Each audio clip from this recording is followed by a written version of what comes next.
what I really try to show is these ideas interacted very powerfully with what actually happened.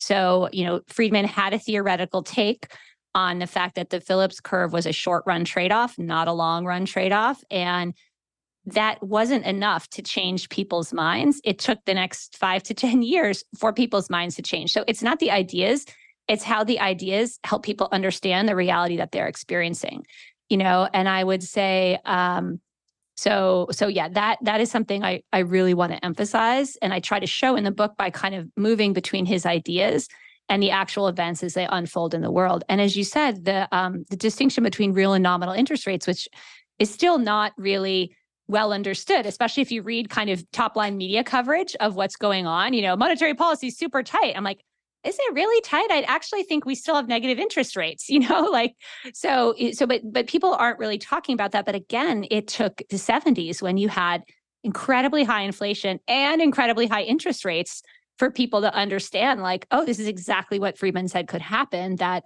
interest rates behave differently in an inflationary environment. And it's been so interesting to watch.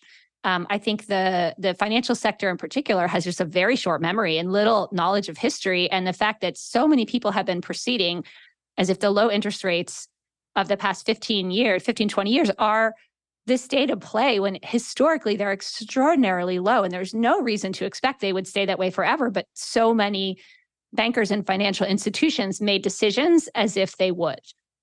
So that's my plug for understanding more history.